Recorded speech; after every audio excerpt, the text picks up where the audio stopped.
कृष्ण ने आज भी हम सबको एक इस रूप में अवसर दिया। उद्धव ने पूछना शुरू किया, हे कृष्ण, सबसे पहले मुझे ये बताओ कि सच्चा मित्र कौन है? कृष्ण ने कहा, सच्चा मित्र वह है जो जरूरत पड़ने पर मित्र की बिना मांगे मदद करे।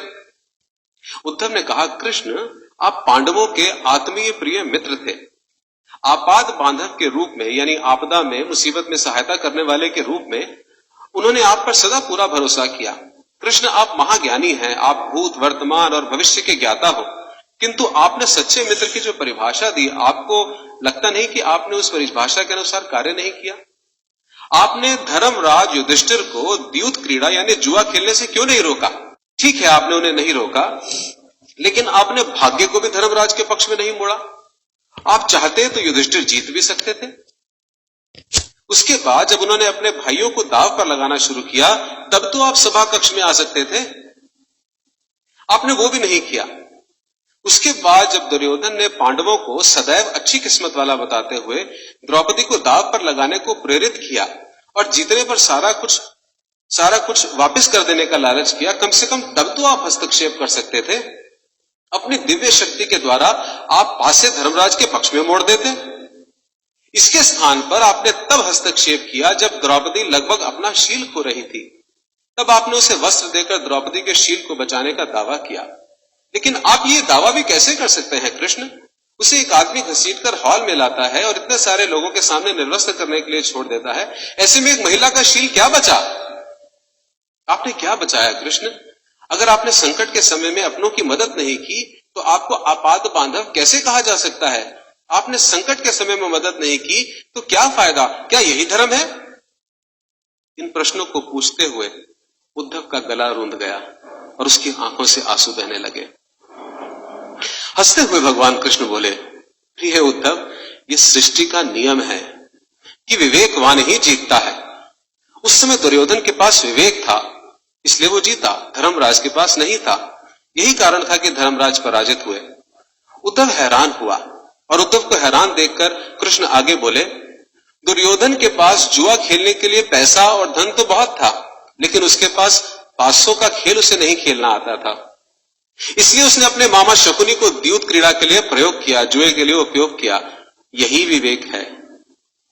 धर्मराज भी इसी प्रकार सोच सकते थे और अपने चचेरे भाई से पेशकश कर सकते थे कि उनकी तरफ से मैं खेलूंगा। जरा सोच कर देखो, अगर शकुनी और मैं खेलते तो कौन जीतता? पासे के अंक उसके अनुसार आते या मेरे अनुसार आते? चलो इस बात को जाने दो, उन्होंने मुझे खेल में शामिल नहीं किया, इस बात के लिए उन्हें माफ किया जा सकता है। लेकिन उन्होंने विवेक शून्यता से एक और बड़ी गलती की। उन्होंने मुझे प्रार्थना में बांध लिया। उन्होंने मुझसे प्रार्थना की कि मैं तब तक सभा कक्ष में ना आऊं जब तक मुझे बुलाया ना जाए, क्योंकि वे अपने दुर्भाग्य का खेल मुझसे छुप कर खेलना चाहते थे। वे नहीं चाहते थे कि मुझे पता चले कि वो जुआ खेल रहे हैं। इस प्रकार उन्होंने मुझे अपनी प्रार्थना में बांध लिया। मुझे सभा कक्ष में जाने की अनुमति नहीं थी। इसके बाद भी मैं कक्ष के बाहर खड़ा हुआ इंतजार कर रहा था कि कब कोई मुझे बुलाए और मैं अंदर जाऊं। भीम, अर्जुन, नकुल, सहदेव सब मुझे भूल गए और केवल अपने भाग्य को और दुर्योधन को कोसते रहे। अपने भाई के आदेश पर जब दुशासन द्रौपदी के बाल पकड़कर घसीटता हुआ सभा कक्ष में लाया, वो भी अपने सामर्थ्य के अनुसार जूझती रही। उसने भी मुझे याद नहीं किया। उसकी बुद्धि तब जागृत हुई जब दुशासन ने उसे निर्वस्त्र करना प्रारंभ किया। तब उसने स्वयं पर निर्भरता त्याग कर, छोड़कर हरि हरि अभयम कृष्ण की गुहार लगाई। तब और जैसे ही मुझे पुकारा गया, मैं अविलंब वहां पहुंच गया।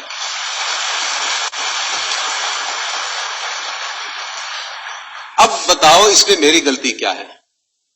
उद्धव बोले, कान्हा, आपका स्पष्टीकरण प्रभावशाली अवश्य है, किंतु मेरी पूर्ण संतुष्टि नहीं हुई, जैसे हमारी नहीं होती। क्या मैं एक और प्रश्न पूछ सकता हूं?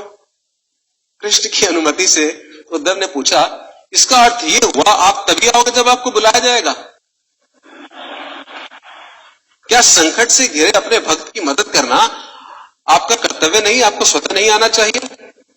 कृष्ण मुस्कुराए और सुनिए, देखिए अब सिद्धांत आ रहा है। कृष्ण मुस्कुराए और कहने लगे, उद्धव, इस सृष्टि में हर एक का जीवन उसके स्वयं के कर्मफल के आधार पर संचालित होता है। ना तो मैं इसे चलाता हूं और ना ही इसमें हस्तक्षेप करता हूं। मैं केवल एक साक्षी हूं। मैं सदैव तुम्हारे नजदीक रहकर जो हो रहा है उसे देखता हूं। यही ईश्वर का धर्म है। वाह वाह, बड़ा अच्छा कृष्ण, बहुत अच्छा। इसका अर्थ यह हुआ कि आप हमारे नजदीक खड़े होकर हमारे सभी दुष्कर्मों का निरीक्षण करते रहेंगे, हम पाप पे पाप करते रहेंगे और आप हमें देखते रहेंगे। आप क्या चाहते हैं कि हम भूल करें, पाप की गठरी बांधते रहें और फल भुगतते रहें? ये सब किसने कहा? उद्धव ने। कृष्ण बोले, उद्धव, तुम शब्दों के गहरे अर्थ को समझो। जब तुम समझकर अनुभव कर लोगे कि मैं तुम्हारे नजदीक साक्षी के रूप में हर पल हूं, तो क्या तुम कुछ भी गलत कर पाओगे?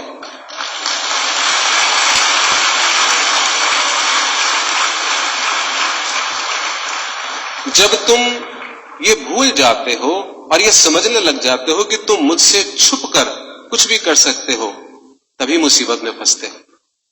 धर्मराज का ये अज्ञान था कि उसने माना कि वो मेरी जानकारी के बिना जुआ खेल सकता है। अगर उसने ये समझ लिया होता कि मैं प्रत्येक के साथ हर समय साक्षी के रूप में उपस्थित हूं, तो खेल का कुछ और रूप होता।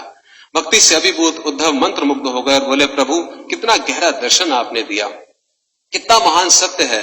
प्रार्थना, पूजा पाठ तो और ईश्वर को अपनी मदद के लिए बुलाना, ये हमारी भावना और विश्वास है। जैसे ही हम ये विश्वास करना शुरू करते हैं कि ईश्वर के बिना पत्ता भी नहीं हिल सकता, हमें साक्षी के रूप में उनकी उपस्थिति महसूस होने लग जाती है। गड़बड़ केवल तभी होती है जब हम इसे भूलकर दुनियादारी में डूब जाते हैं।